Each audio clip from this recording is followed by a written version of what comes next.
Thank you. That's a lot of press. That's good. We had a great event. This was something very special.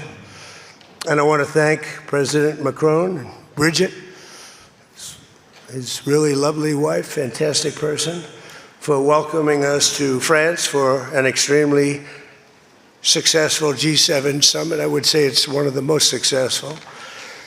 And this meeting could not have come at a better time.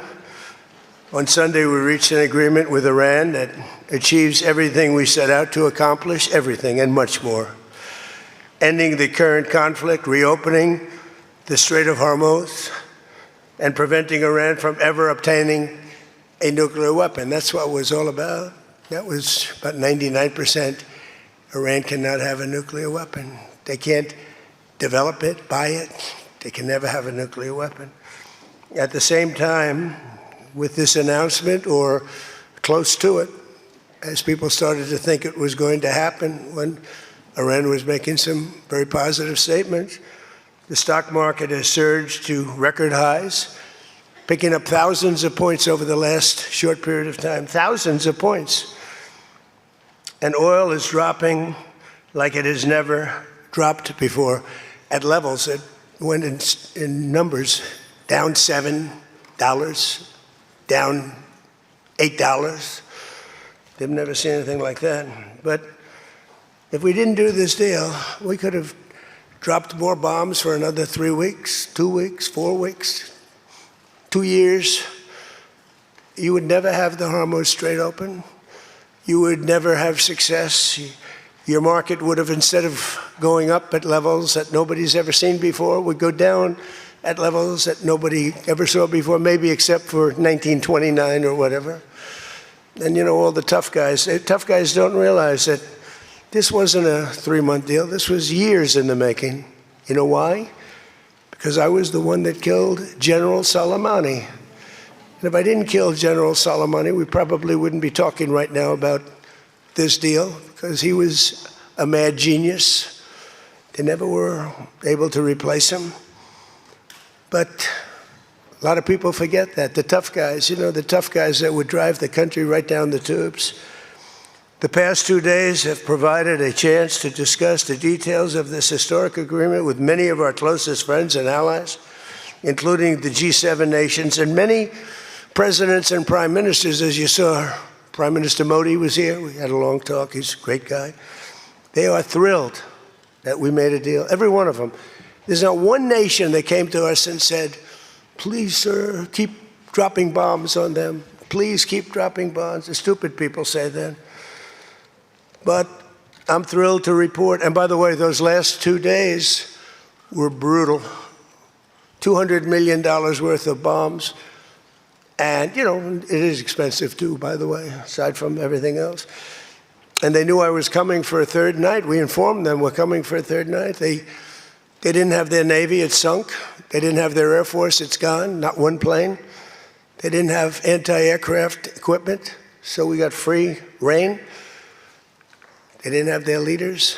But they have a new group of leaders that I think is, actually, I think they're smarter. I think they're very smart. I think they're far less radicalized, and I think they're really good. They love their country. You know, you talk about regime change, nobody will say that, but I guess that's, look, their one set of leaders is all gone. Their second set of leaders is all gone. Their third set of leaders a little bit gone, but for the most part, and frankly, I think that's regime change. I think they're going to behave much differently. I think they see a different way of life that they were never exposed to. So the one thing I didn't want to see is I didn't want to see economic catastrophe. If you kept this going, that could have happened. But all I know is every time we talked about the possibility of peace, the stock market shot up like a rocket ship. It never went down. They didn't like it. The people, you know, the stock market is more brilliant than anybody there is, including the people on the stage, other than me, of course. Let's see. I don't know. What do you think, Scott? Is the stock market more brilliant than you? No, sir. Oh, that's a terrible statement. All right. The stock market is quite brilliant. And every time we said something amazing, like we're going to settle, it would go up. And every time we said something negative, like, guess what, we're not going to be able to settle, it would go down very big, Peter, right? Very, very big. Tells you something. And you know, I've studied presidents, some good, some bad, some great. Not too many are great, and some really bad. We had one just recently. And the one president I did not want to be was the late, great Herbert Hoover. I didn't want that. And who knows what would have happened.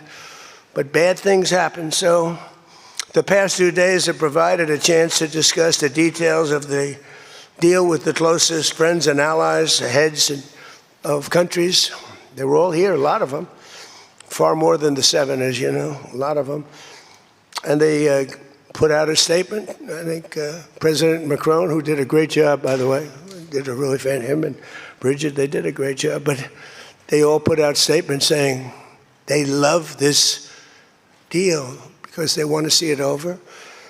And they love the fact that the Hormuz, don't forget, if we were going to drop bombs, let's say we went another month, another 2, 3 months, maybe weeks, could be another 3 months, could be whatever. What do you have left? Got maybe nothing, but you don't have, the strait will never be open. Because people that own billion-dollar ships, these ships cost $1 billion. They don't like sailing ships or having their ships participate when you go up the coast and you go through the strait and there are rockets flying over your head. They want to protect their $1 billion investment. You wouldn't have oil for maybe years. These are stupid people. But nobody was tougher than me. Nobody hit Soleimani. You know, when I hit Soleimani, people thought that was the biggest thing to happen in the Middle East for 50 years. That was the biggest event. He was the boss of Iran and respected, but he was a mad genius. He was a genius, the father of the roadside bomb. When you see young men, and in some cases women, mostly men, walking around without legs, without arms, with a face that's been blown to smithereens. It's Soleimani, 95%, 96.2 they say or something. 95%. That was Soleimani did it. Happened to come from Iran, and I blew him up. You remember that? I blew him up in the Valley of Death. He got off his plane and we followed him. And in all fairness, because they've been wonderful to me, Israel, but they didn't want to do that attack. They were all set the night before the attack. They informed me they didn't want to do it. So I had to make a decision. I made the decision to do it. But it was a joint venture, as we say in the real estate business. That was a joint venture between Israel and us. We studied it for a month. We knew what plane he was going to be on almost a month before. He only traveled on commercial airliners, big ones with lots of people, because he knew we wouldn't shoot him down. He's very smart. But we knew he was going to be on that plane. We followed him. And then Israel informed me that they won't do it. And I had to make a decision. I had some very good generals, and not the ones you see on television, very good. And I want to thank also Pete Hegseth and General Raisin Kane, who's phenomenal. Okay, these guys are phenomenal. They can't be better. But I had some good generals, and I said to him, well, if Israel's not going to do it, we're all prepared. Do we do it? Do you like doing it or not? He said, sure. If you want to do it, we can do it. How well? We'll do it just as well or better. We'll do it ourselves. We don't need anybody. So we took out Soleimani. One of the biggest events to happen in the Middle East, maybe ever, but they say 50 years, they say 100 years. I was with the Prime Minister of Pakistan. He said it's maybe the biggest event that has ever taken place in Islam. Nobody could believe it. So that's when it started. It didn't start like 3 or 4 or 5 weeks ago. And Obama wouldn't do it. What Obama did was he did the JCPOA. He loaded up a plane with $1.7 billion in green cash from banks all over Washington, Maryland, and Virginia. They were stripped of all their cash. They had no cash to do payrolls. It all went into a Boeing 757, a wonderful plane, and they flew it to Iran. And they gave it out to people. They bribed people. They thought they were going to get it done. Then they gave billions and billions of dollars after that. And they got a deal that was a road to a nuclear weapon. I get so angry, I guess. I'm allowed to get angry. When I watch the Democrats, they talk about it all the time. We had this deal done. You had a deal that was going to give them, legally, a nuclear weapon. And if that happened, Israel would have been blown away. And in all fairness to Bibi Netanyahu, who happens to be a good man, gets a little excited sometimes. But he happens to be a very good man. We've had an amazing partnership. He's been an amazing prime minister. We have a little dispute over Lebanon. I say, you can do a little softer touch, Bibi. You don't have to knock down a building every time somebody walks into it that's from Hezbollah. But it's been an amazing partnership. But he will say, we're the big partner, and he's the very small partner, and that's true. So he came to the country, and he begged Barack Hussein Obama, the president, not to do the JCPOA. He said it could be the end of Israel, and it would have been if I didn't come along. And Obama didn't listen to him. Bibi actually went to Congress and pleaded with them, and he got nowhere. And they had this horrible deal that was horrible for Israel, and that's where it stood. And then I came along and I terminated that deal. It had very little time left. You know, it was a short-term deal. You know, with countries, you need hundreds of years. You don't need 8 years and 9 years. This isn't like you're signing a lease on a candy store in the corner. You need hundreds of years. This was a short-term lease. It expired long ago. Had I let it run, it expired. You wouldn't have been around. A lot of people wouldn't have been around. But Israel would have been terminated. I think the whole Middle East would have been terminated. You saw that when everybody was shocked that all these missiles, they were aimed at these different places. Qatar, Saudi Arabia, UAE. Think of it. Bahrain, Kuwait. They got hit. Nobody thought that was, even I didn't think it was going to happen. They didn't think it was going to happen. They were going to take out the entire Middle East, including Israel. And if they had a nuclear weapon, they would have used it within moments after getting it. So I made it very tough for them when I terminated the Barack Hussein Obama catastrophe. JCPOA, one of the worst deals. NAFTA might have been worse, but that was worse economically. This deal was really dangerous, what he did. He gave them everything, including a lot of money, which we don't give them, by the way, just in case you have any question. We'll be giving this out so you can read it and you can see. And it's a memorandum of understanding. If it doesn't get done in 60 days, that's all right. We go back to bombing. You know, I don't want to do that because it's so good. But we might have to because we're never going to let them have a nuclear weapon. But they've agreed not to, and you'll see that very clearly in the agreement. But then the second phase of that was they were building, or they were enriching material, as they say. I call it nuclear dust. They were enriching material under granite mountains. Granite being, for those not in the construction business, granite being a very strong, the strongest stone. It's not as pretty as marble, but it's much stronger. It's a lot stronger. Like the new granite I put on the stairs of the White House going to the Oval Office, the black granite, it's rated 1 million years plus. No marble's rated that. Marble's rated 100 years if it's outside. So these are granite mountains, and the B-2s came along and they hit those air shafts in the dark at 1 o'clock in the morning with no moon. They had a beam going right up everywhere. Those guys did a job, and then they were criticized by certain members of the press, like CNN, for possibly not doing that much damage. And it turned out that the damage was far greater. Those mountains collapsed right on top of everything. Nobody's going to get that for a long time. Unless we want to get it, we'll get it. But we're the only ones that can. And they say China has the equipment to get it, and we have the equipment to get it. And it's actually not valuable. Not a lot of value, but we'd like to get it psychologically, but nobody's touching it. We also have cameras. That's what Space Force is. We have the greatest military in the world, by the way.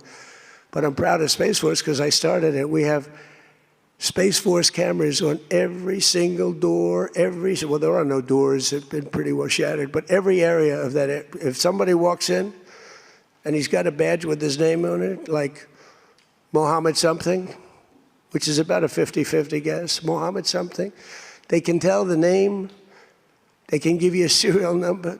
We can see things you wouldn't believe the quality of the stuff that we have. That's why we've been so successful. That's why our blockade will go down in the annals of history as being unbelievable. Nobody's ever seen a blockade like that. It's like a steel wall.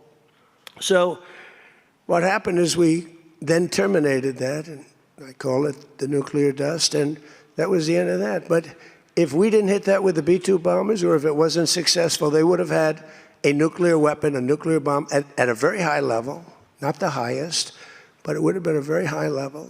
We have much bigger, but we hope that we're never going to have to use it. We have the most. Russia has second.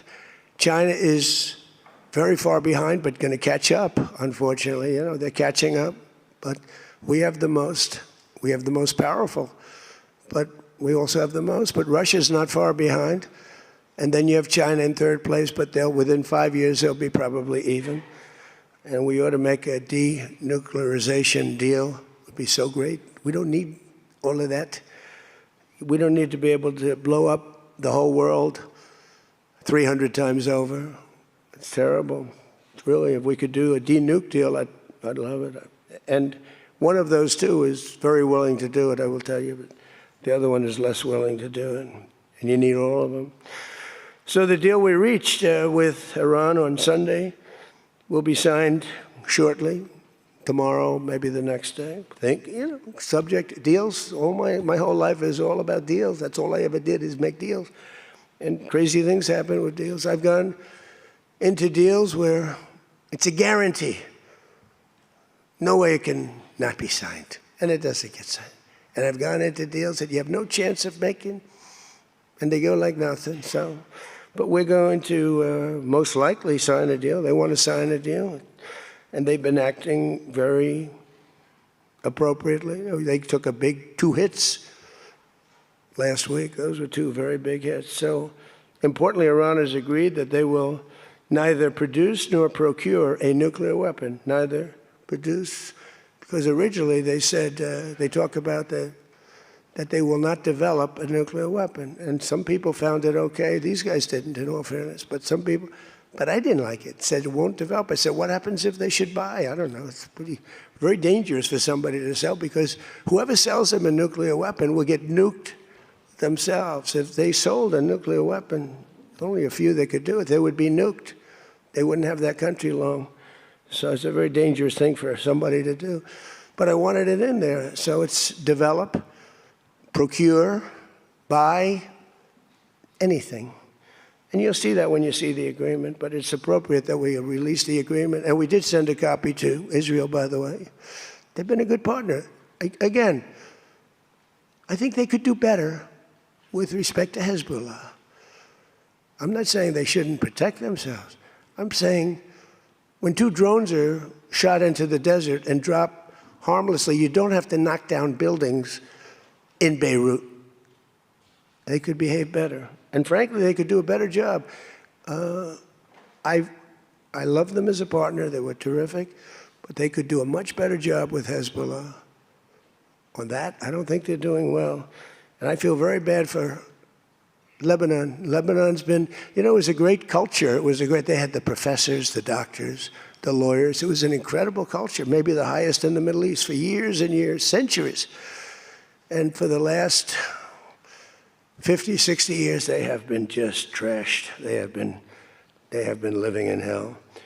So they'll work closely with us to turn over the so-called enriched material that's very deep in the bowels of the earth, very deep. Nobody can get it. So it's not important that we do it quickly, but we could do it fairly quickly. When we have a chance, we'll do it. But in the meantime, we have cameras on every inch of it. Nobody can do it. And if they do, we'll hit them with Patriots, that's all. And they'll be gone. And they know that. Technical discussions on the removal of all stockpiles of enriched materials will begin immediately. We're going to start that immediately. And unlike Barack Hussein Obama, who sent Iran pallets of cash, and any relief they receive under this deal, they'll have to get based on merit. And it won't be from us. We don't have to give them anything. But some people may want to invest. Like, what are you going to do? Say you can never, ever invest in a country? I mean, it's pretty tough. I don't mind being tough, but it's pretty crazy. You can invest in a country.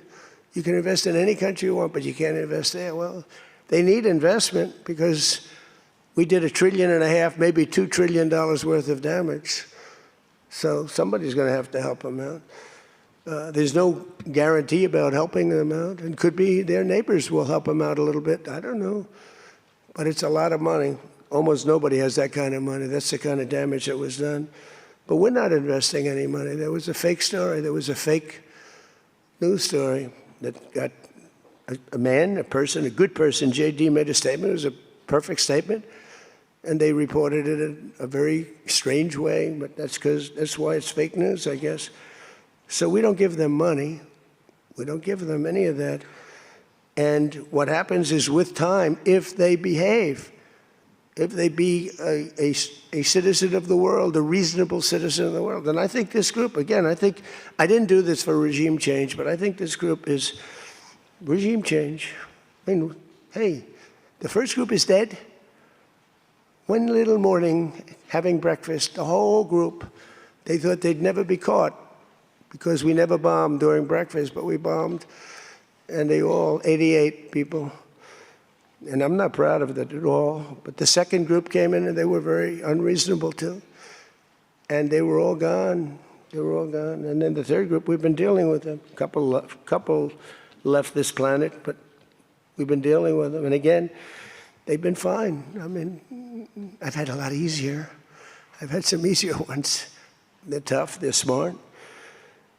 Maritime traffic through the Strait of Hormuz has already increased very substantially, and the normal flow of energy will resume in the coming days, and trillions of dollars will be made by the world, and the stock market will, I believe, continue to rise. The only difference is that a player that's very volatile, very tough, very smart, frankly, they have, in one way, a primitive culture, but it's also a genius primitive culture. They're very smart people, very good negotiators, but so are we. So rather than possibly going into a depression, rather than having your favorite president be Herbert Hoover, I was always the one I didn't want to be. I wouldn't have preferred Nixon. I wouldn't have preferred, there are plenty I wouldn't prefer, but the one I always thought of, Herbert Hoover, and he caused it. He raised taxes too fast, and he raised interest rates too fast, all at the same time. And it caused the Great Depression. So I don't think I'll make mistakes like that. I lower taxes, I don't raise taxes. In fact, we just gave you the largest tax decrease, largest tax cut in the history of our country. So we'll be working on a parallel effort with the Gulf nations to address non-nuclear issues, such as the conventional ballistic missiles, which we'll be talking about, and support. I mean, they have to have some because other people have some. You got to have some. Somebody said, you shouldn't give them one. I mean, I have guys, I like some of these guys, but I don't think they're smart. Sir, you shouldn't let them have any missile.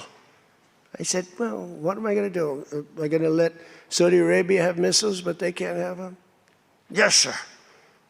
Doesn't work that way, It doesn't work that way. And missiles aren't the problem. Missiles they hurt a little location, but they don't blow up the planet. So the Gulf nations will address the non-nuclear issues. As we'll be talking about the ballistic missiles, and we'll talk also about the terrorist proxies that they have. That we don't want that to happen. But I want to thank our partners in both Pakistan and Qatar. These people work so hard. And they knew them a little bit.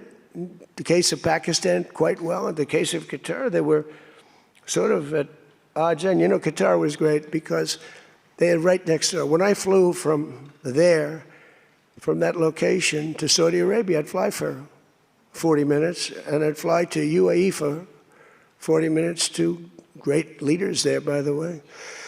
In the case of Saudi Arabia, the father's still alive, and he's fantastic, and the son is going to be great.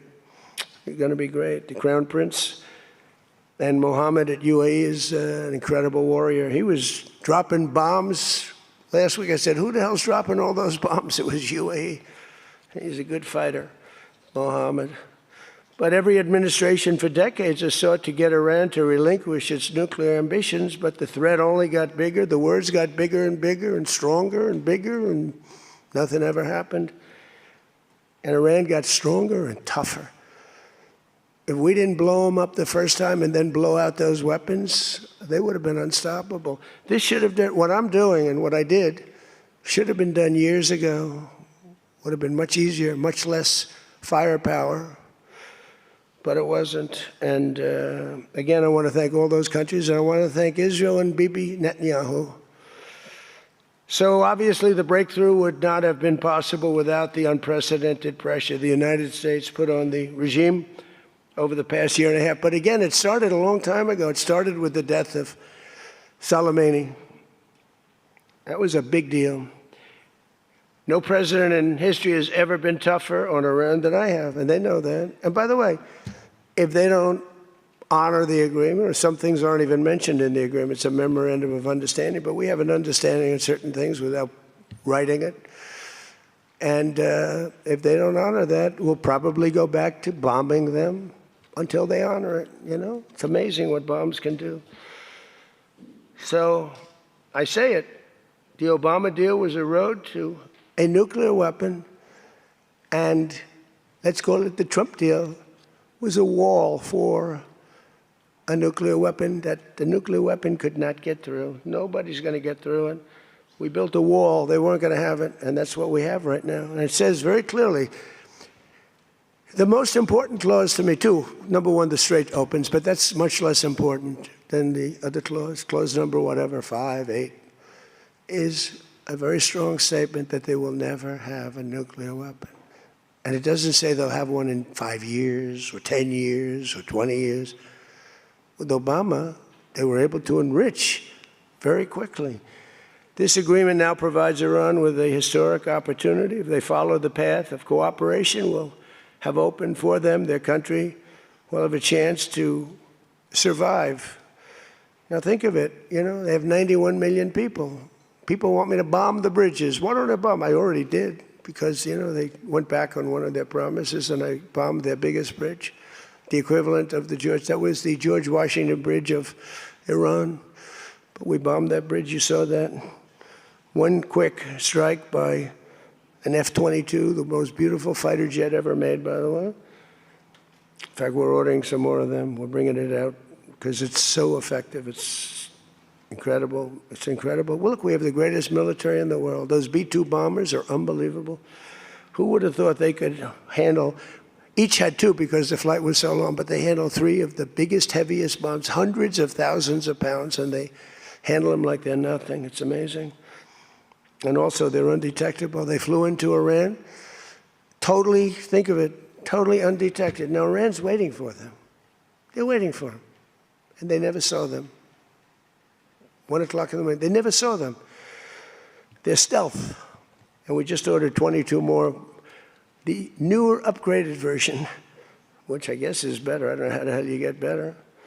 But as I expressed to the world leaders here this week, it's my hope that the peace agreement will be the beginning of a much larger deal all across the Middle East. We're very close. Look at the job we've done on Gaza. Look at Hamas. Hamas has been very silent. You haven't read anything about Hamas. And we're trying to get them unarmed. You know, they grew up with a machine gun in their hand. I think they actually, when they were born, they came out with a machine gun in their hand. So it's not the easiest thing. But they've actually, you know, behaved pretty well, considering this was not the lifestyle that they were taught to have.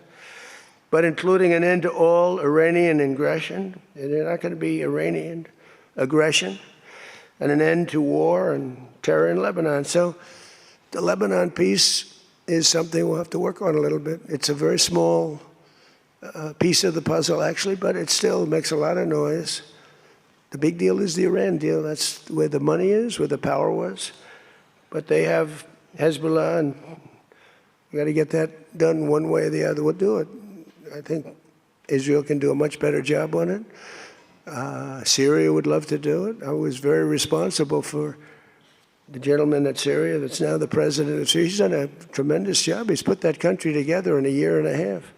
Sort of like our country, a year and a half. It's pretty similar size. They said, please don't put him there. He's a very violent man. Al-Qaeda.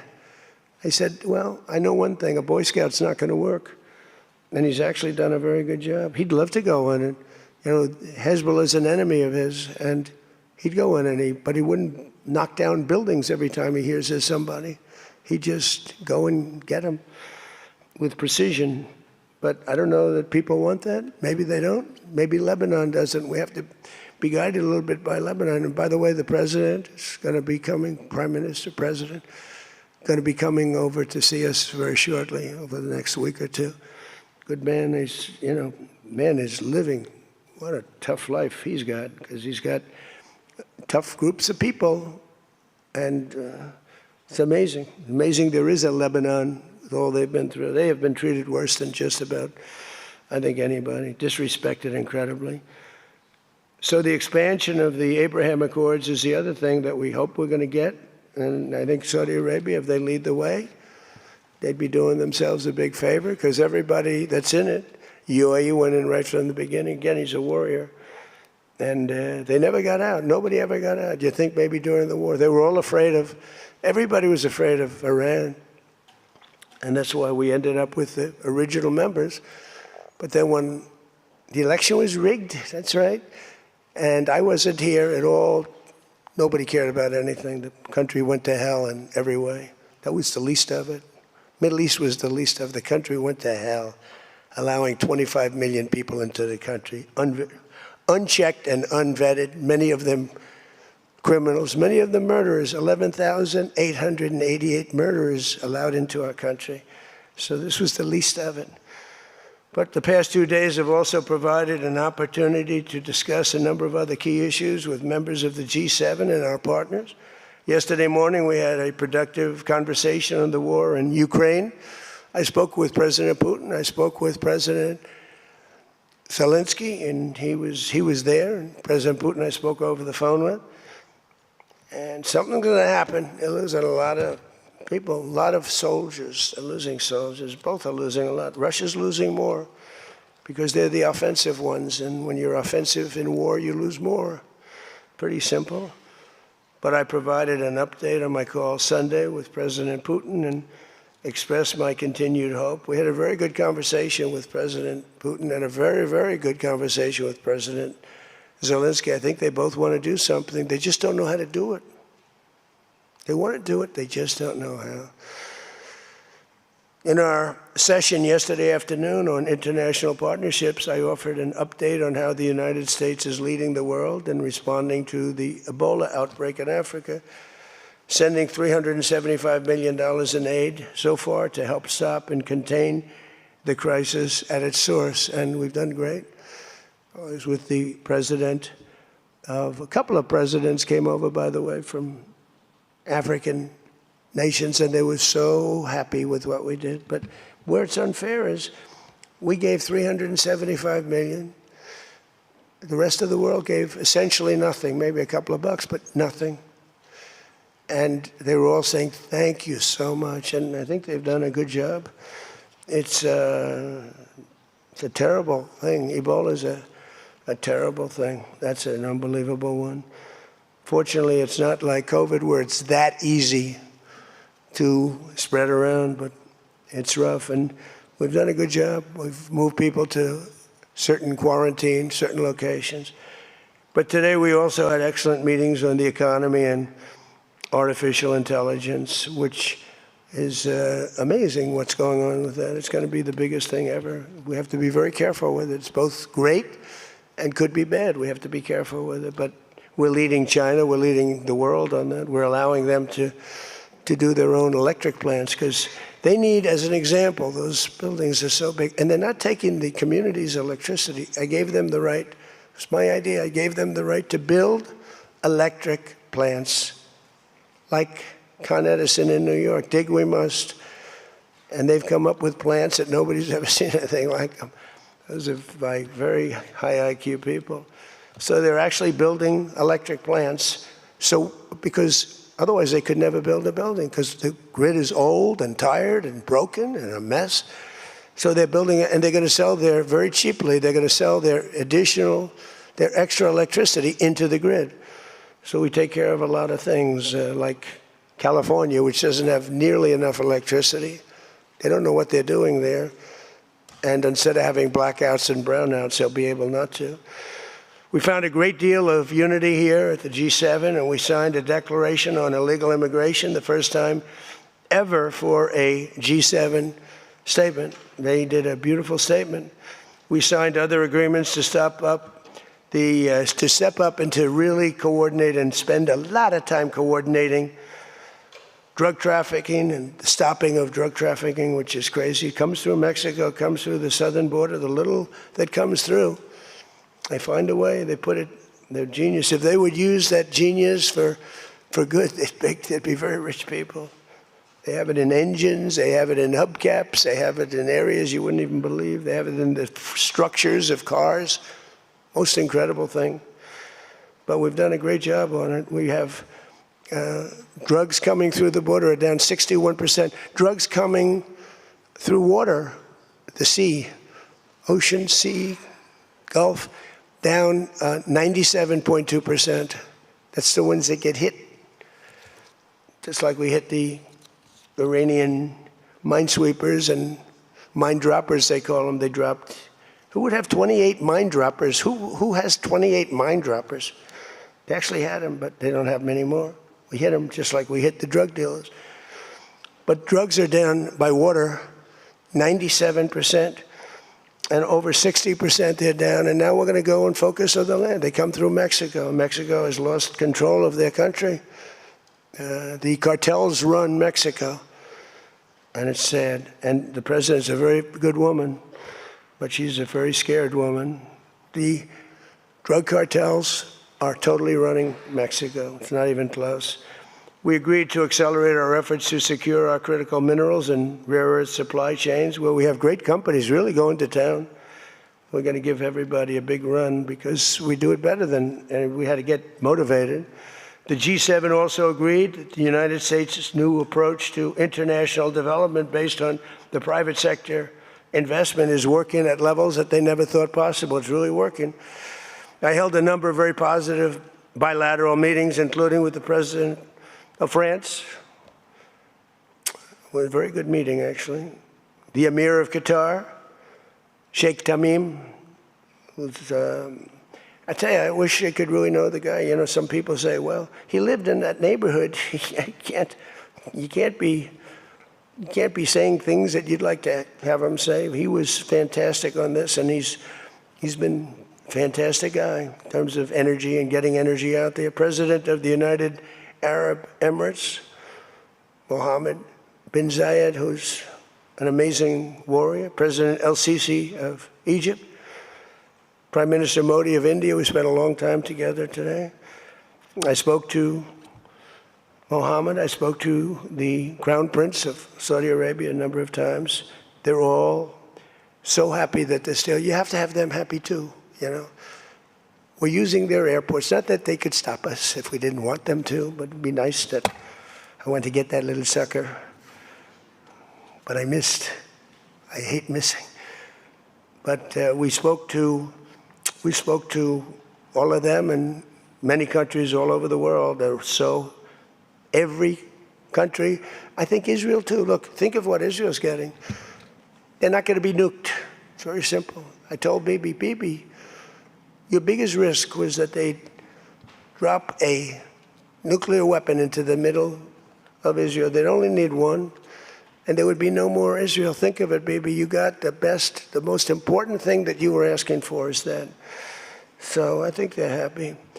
Some people are going to be, not him, but there are some people, some writers, some that I thought were friends of mine, but I don't want them as friends anymore because they're either stupid or they're bad people. But we stopped nuclear holocaust, and it stopped too. I mean, there's not going to be any of that. So from the beginning to the end, it was clear that this week America's back. It's bigger and better and stronger. We're more respected as a country right now, I think, than we ever have been. And we were a laughingstock 2 years ago. They would laugh at us. We had a man that should have never been there. You know that. A man that would walk up to a podium once every year, and they'd ask him, what flavor ice cream do you like? I like vanilla. Then he'd try and find the stairs, which he couldn't find most of the time, and he'd leave. This is very unfair reporting. And then you said you didn't know about that. You didn't know there was something wrong. We can never let that happen to our country again. To me, the worst. We had the worst inflation ever. We had the worst in prices and the costs. It's all coming down now because the oil is bringing it down. You're going to see numbers that are going to be amazing. But this evening, I look forward to a very special dinner with President Macron and his fabulous wife at the Palace of Versailles. I sort of like that palace. Palace has a lot of gold. I want to check it out. It's a beautiful palace, maybe the most beautiful of all. I hope you're going to get to see it. The ones that are traveling with me, I hope you're going to get to see it because it's amazing. But they asked me if I'd stay a little bit longer and go to Paris. So I'll get home a little bit later, but it'll be a nice dinner. But I'm interested to see it. I mean, that's the ultimate, I guess. It's the ultimate of its type. Louis XIV, celebrating the 250th anniversary of America's founding and America's oldest alliance. And we're celebrating that a little bit tonight. They'll have the biggest people in Europe at the dinner. And those people love our country. And hopefully Europe's going to find its way. Europe is having a lot of hard times. They're doing some things very badly on energy and on immigration. They're doing things very badly. And we'll be talking about that tonight. So with that all said, if you want to ask us any questions, feel free to ask the people behind me. Yeah? Peter? Bonjour. You've been clear, President Trump, the United States is not going to directly pay Iran, but the U.S. is going to let the Iranians start making billions of dollars, selling oil, accessing this reconstruction fund. Only if they're doing things right. Only if, Peter, only if, we're not doing anything. We're not putting up money. Only if they're doing things right. If they're doing things right, if people want to invest, they can invest. But they had this $300 million fund. It's only $300 billion fund. It's only if they're doing things right. Remember this also. When you talk about billions of dollars, they've had much more than $1 trillion worth of damage done. They got a long way. There'll be 15 to 20 years to rebuild what they have right now. So they have to behave themselves. If they're not behaving, they get hit again. You know, they'll be hit again because we can do it very easily. It's going to take a long way for them to build back their anti-aircraft stuff. It's going to take, and you know, the other thing I want to thank China, President Xi, I was with him, and he stayed neutral, totally neutral, and I appreciate it. And I want to thank Vladimir Putin. He was very neutral. They could have made it much more difficult for us. And I want to say it. You know, somebody would say, oh, that's terrible. He's thanking President Xi of China. Well, let me tell you, I had a long talk with him. You know, they have shoulder weapons to knock down airplanes. That it's not like the real deal, but they're accurate. They're fairly accurate. I said, I would really appreciate you're not giving or selling any of that stuff to Iran. And you know what? For the most part, he didn't. So I just want to thank them because they made it a lot better. Can you explain, though, what the difference is between giving Iran U.S. dollars and unfreezing U.S. dollars for Well, the unfreezing, that's an easy one to answer. We have taken a lot of their money, and we have their money. We have taken their money. It's not our money. It's their money, and we froze it. At a certain point in time, I guess we're going to have to give it back. You know, if we didn't give it back, nobody would ever invest in the dollar again. If you took their money, because I thought about it, you know, I'm not the most perfect person. I said to Scott, why do we keep their money? What the hell are we giving it back to them? But, you know, people from lots of nations, some nations we don't agree with, they have their money. The dollar's become very strong under me. And they don't want to have a little conflict with somebody and end up having the United States just take their money. So if you do that, you really don't have a system. And I did just want to ask you about this. A wise man once said in January of 2020, Iran never won a war, but never lost a negotiation. That wise man. Who said that? Donald Trump. Oh, that's what I thought you were going to say. So how do you go back to the United States and convince a skeptical American public that this deal Well, is a look, win? here they lost militarily, okay? It's very tough because I know that no matter what, if I would go, by the way, if I'd go another 3 or 4 weeks, those same people that are critical would say, he went too long, he should have done, no matter what. If they raised the white flag of surrender, and if they said, praise be to Allah, Donald Trump is the greatest president ever. We totally concede, we totally give up. This war is over, we have failed. The New York Times and CNN and a couple of others, they're not all that dishonest, they'd say, Iran had a great victory, okay? They practically do that. It's amazing. When we knocked out their last ship, they had 159 ships. When we knocked out the last ship, the Times refused to do a story on it. They said, why wouldn't you? They don't have a Navy, and you don't want to do a story on it. They don't have an Air Force, you don't want to do a story. We need a fair press. And that's why they're all doing so badly, because they lost credibility. When I win in a landslide, and I had 93% bad press, they take good stories about me and make them bad. But the only reason that happened is because they have so little, the media has so little credibility that the people voted for me. 93% of the stories on network, ABC is horrible. I think ABC is the worst. NBC is terrible. And CBS is terrible. CNN, obviously. And I never get good stories, no matter what I do. I could do the greatest thing. I won't get good stories on this. I'll get it from fair media. I'll get it from all over the world. They're writing good. But no matter what I do, I'm going to get bad press. I know that. Now, if I did the opposite, if I went out and continued to bomb them for another 4, just bomb the hell out of them, I'd get bad press on that. No, there's nothing I can do. But what this does is it allows the ships to go. If we keep bombing, those ships won't be going. And you're talking about $500, $600, $700 million a day. It's a lot of money, a lot of money. That's why the world is okay. It's liquid, it's fine. Also, we run out of reserves in about 4 weeks. There are reserves all over the world, and we would really run out. And there'll be a time when you wouldn't be able to get it. And you want to see bedlam? So for all those so-called geniuses that want to show me how smart they are, ask them why didn't they blow up General Soleimani? Ask that of the general and a couple of other people that I like very much, but boy, are they wrong. Go ahead. How about you?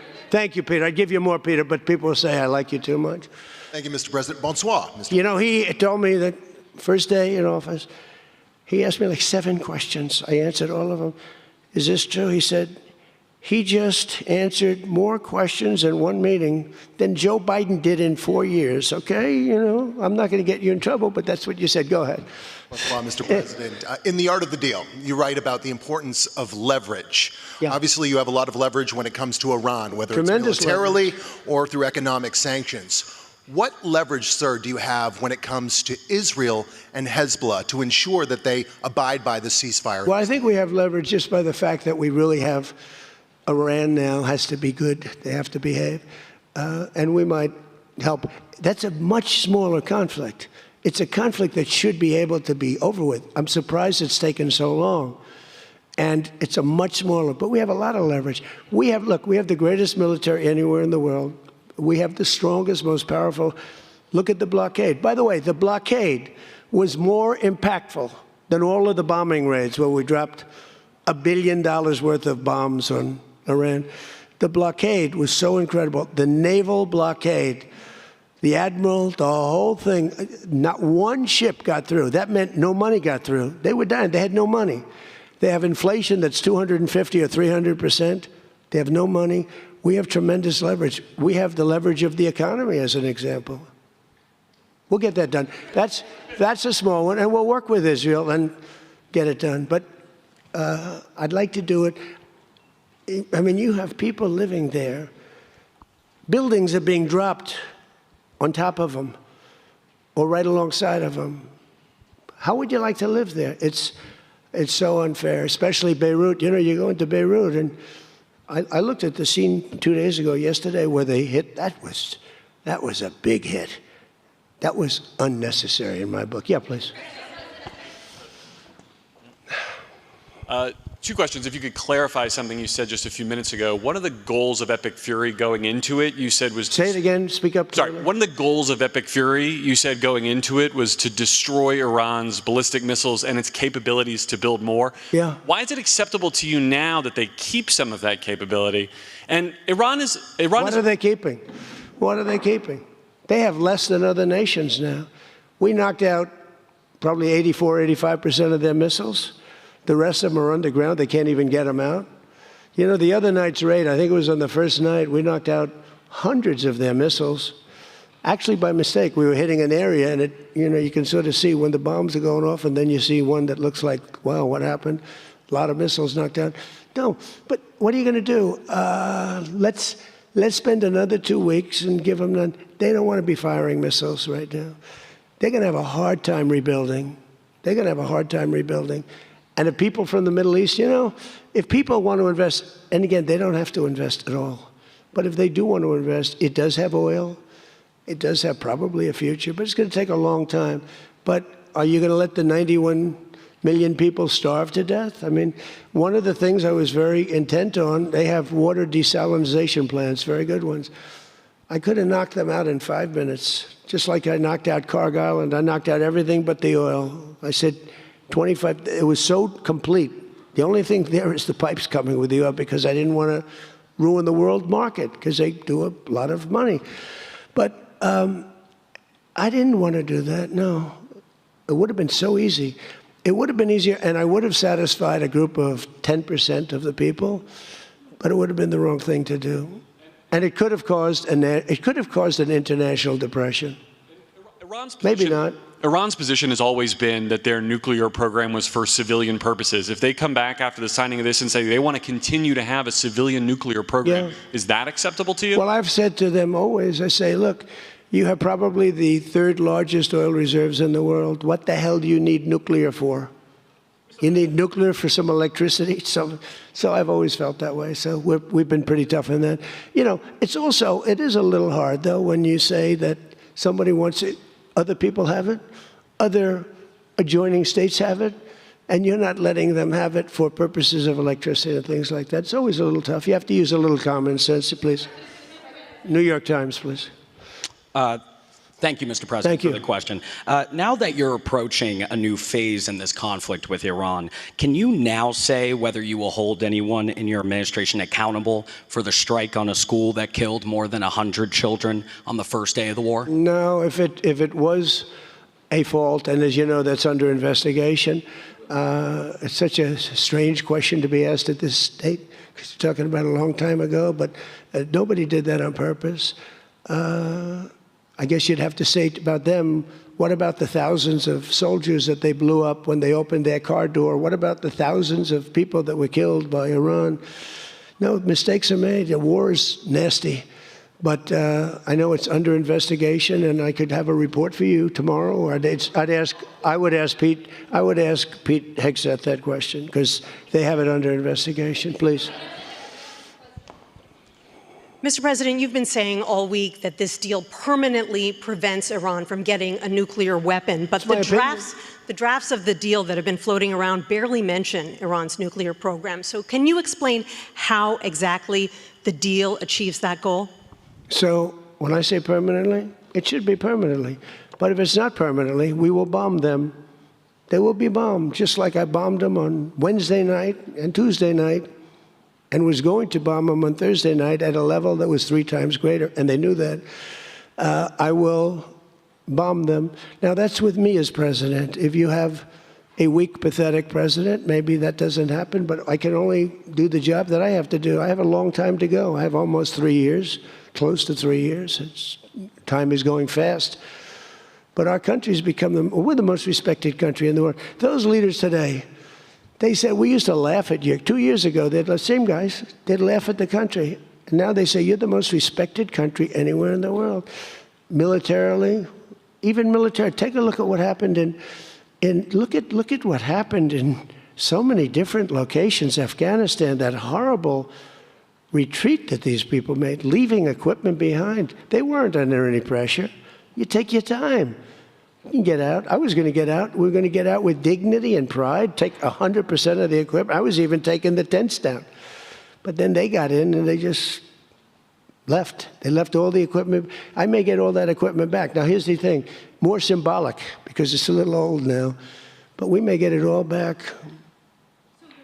Afghanistan is kissing our ass. You know that? So you're threatening to bomb Iran if they don't comply, but there's nothing enforceable in the deal itself. Is that correct? Doesn't have to be. I let them know. I said, look, if you don't adhere to the agreement, I don't want to do that, but we're going to bomb the hell out of you. And I don't think that they're going to veer from the agreement. What else am I going to do? Am I going to say, I'm going to take you to court? Let me take you to court. Let me sue you. No, we're going to bomb the hell out of them if they violate the agreement. I don't want them to. I want them to honor the agreement. Again, the straits close up. Bad things can happen. You know, in war, terrible things happen. Like you mentioned the question before about a school gets hit. Other things get hit. Bad things happen in war. War is a nasty place. I see it. I see it. I see it better than maybe anybody has ever seen it. Of the agreement with the Israelis. Go ahead, please. Thank you, President Trump. Oil prices are now plummeting. How do you see this agreement further affecting energy prices in the U.S. and the U.S. economy in the long term? And secondly, Mr. President, how do you think Vice President J.D. Vance did on The View yesterday? Well, first of all, thank you for the word plummeting, because that's what's happening. Oil prices are plummeting. And that means oil prices are going to come down. You know, if you make donuts, you have a heating, you have a stove, and you have to buy the heat, you need the gas or the electricity or whatever you're using. And when oil prices come down, oil is the biggest thing. Oil is, you get oil prices coming down, and they're going to come down. And we're hitting into threes now for gasoline, and that'll come down a lot lower. So I was in Iowa just before this started, and I was saying to myself, I can't believe we're doing so well, but I have to go, and we have to put out this fire in Iran because I don't want them using a nuclear weapon. They would have used a nuclear weapon. 100% they would have used it. The only question is, was it going to be that day or that week? They would have used a nuclear weapon. They were on the way. And I said, we're going to have to put out the fire. And I said, you know, oil prices, so gasoline, we passed 2 gas stations in Iowa. Made a speech up there. The people are great. I won it by so much. And I love the people, farmers. And we passed 2 gas stations. One was $1.85. One was $1.91. Now, that's Iowa. But it was, I mean, California has all those crazy taxes that they put on, you know, California taxes. But the oil was down to $2 to, I'd say, between $2 and $2.50. And it was heading down further. And we were going to have a great run. We took a little journey down to a place called the Islamic Republic of Iran, and we bombed the hell out of them. And now they can never have a nuclear weapon. Now, we had a disturbance, but I must say it was much less than anybody thought. The oil never went to $350 a barrel. It went to $115, $120. The oil never went anywhere near that. And the other thing, I thought the stock market would go down 25 or 30%. The stock market a week ago, before we started this, was higher than it was when we started, which tells you that we have a very resilient economy. We have the strongest economy we've ever had. Now, the word affordability is a fake word made up by the Democrats. Here's where it's fake, because they made it up, because I inherited these prices. And when I had my first news conference, first day, they started screaming affordability, the Democrats. Affordability, affordability, they're screaming. I say, what's that all about? They gave it to me. They gave it to me. It's affordability. And they used that word to a fare thee well. Well, they were the ones that created the affordability crisis. I'm the one that got it down. Remember, highest insurance rates in history, highest rates for everything. Eggs, remember eggs? They were 4 times more expensive than they were in my administration. And I got it down, Peter, very quickly. Our secretary did a good job of agriculture, Brooke. She did a great job with eggs and everything else. And now that the oil is coming down, you're going to see everything follow. Everything follows the cost of energy. And we're going to end up having the lowest energy anywhere in the world. Please. Yeah. No, please. Thank you. You're from ABC. You're fake news. Go ahead. To follow up on oil, can you confirm, will Iran be able to immediately sell their oil to market? And will U.S. sanctions snap back immediately if there is a delay or collapse in the talks? And then relatedly, is there any safeguard in this deal to prevent Iran from charging what they say could be fees after the 60-day extension? The thing that's going to stop them from doing that, because you can't cover everything in a document, is common sense. They don't want to get bombed. They don't want to get hit. As far as sanctions are concerned, at some point, we have sanctions which will never let them rebuild. They would have no money. They would be in poverty. The 91 million people would starve. So something will happen as soon as they behave. When they behave, we're going to let that go. We're going to have to.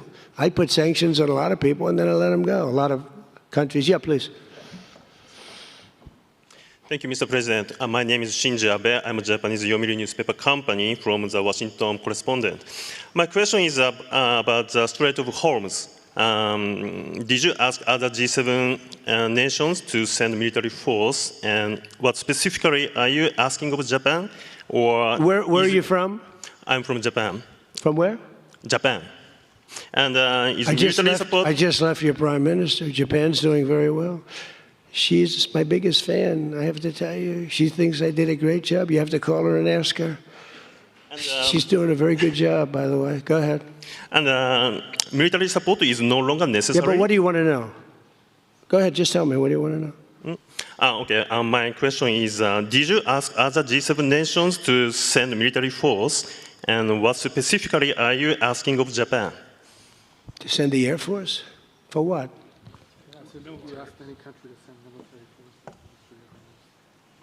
Oh, other countries, not just Japan. No, we don't need it. Oh, by the way, they all want to do it. They all want to do it. Every single one of them. They want to go be a part of it now. Not while the war was going on. I was a little disappointed. The UK, I said, yeah, it would be nice if you sent ships. I didn't put a hard sell on, but I said it would be nice if you sent some ships. And the Prime Minister said, they'll be there, sir, as soon as the war is over. I said, did he just say that? I couldn't believe it, actually. Japan has offered to get involved, but I mean, I'll be honest, Japan was not willing to get involved during the war. I asked her, I said, you want to get involved a little bit? I didn't put the heavy sell on, but they said, no, we don't want to get involved. Nobody did. We did it ourselves with Israel and with the Arab states that got hit, surprisingly hit. Yeah. Mr. President? Yes, please. Go ahead. Thanks a lot, Mr. President. Question on Brazil. I would like to know, how was your interaction here in Evian during the G7 with the Brazilian President Lula? Did you talk about the new U.S. tariffs on Brazil? Did you talk about the U.S. designation of criminal gangs as terrorists? We did. How was it? I spent a lot of time with him, actually, and it's become a little rough country, right? Politically. It's been a little dangerous politically. You're talking about Brazil. Yeah. It's been nasty. I hear they arrested somebody that's running for office today. I found that out after we left. I just said goodbye to him, and I heard that they arrested the Bolsonaro Jr. He was doing well in the polls, and they arrested him because he made a statement in Texas. They arrested him, or they want to arrest him. They have something out for his arrest. No, they play pretty tough. But nobody plays tougher than the United States. Look, our elections are totally rigged. We have rigged elections. Please, in the back. Yes, sir. Go ahead. Thank you so much, President. Thank you. Sumu Sakamoto, the Asahi Shimbun. For G7, the concept of the rule of law has long been considered the core principle. During this summit, any of the leaders expressed any concerns on the possible violation of international law on the attack on Iran? No, actually the opposite. They felt they were very dangerous. They were very relieved because they could get hit too. They were very relieved. No, we never discussed that. No, it would be the opposite. They broke the law. They killed thousands of people. They killed thousands of our soldiers and hundreds of thousands of people. Yeah, please, go ahead. Go ahead.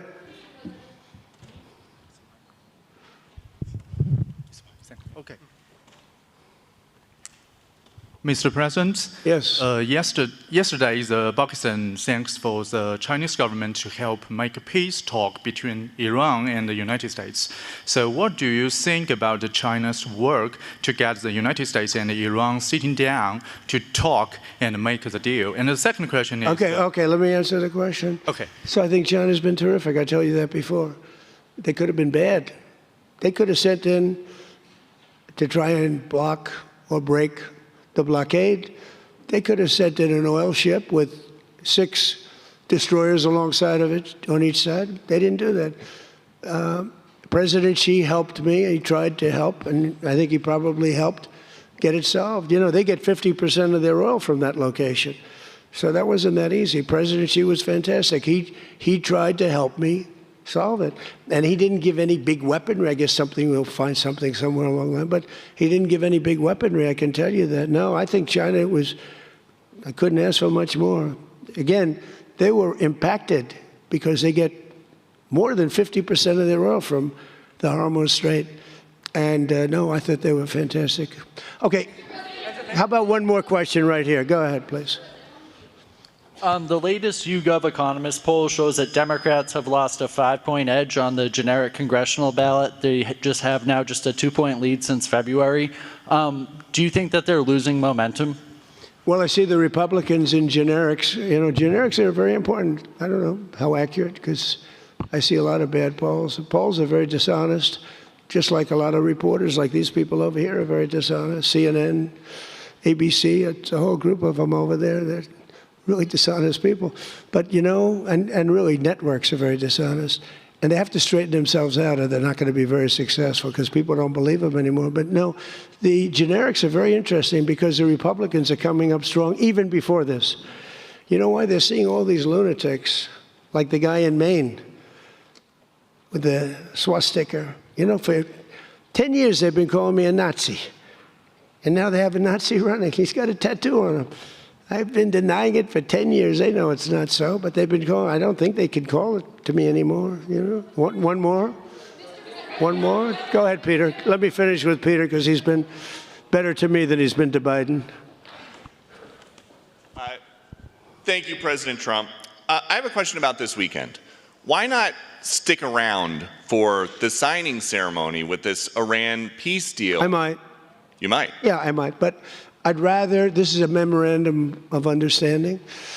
It's very important, but it might not be the kind of a document that I should be signing. Is there some element to this where you send the vice president, if it works out, great, you look like a genius for sending him. And if it doesn't work out, it's the vice president. I like that idea, sure. What? This way, if it works out, I'm going to take the credit. If it doesn't work out, I'm blaming JD. You better be careful, JD. He's going to turn his plane around and get the hell out of here. Yeah, I like that idea. I think it's a good idea. Thank you very much, everybody. Thank you.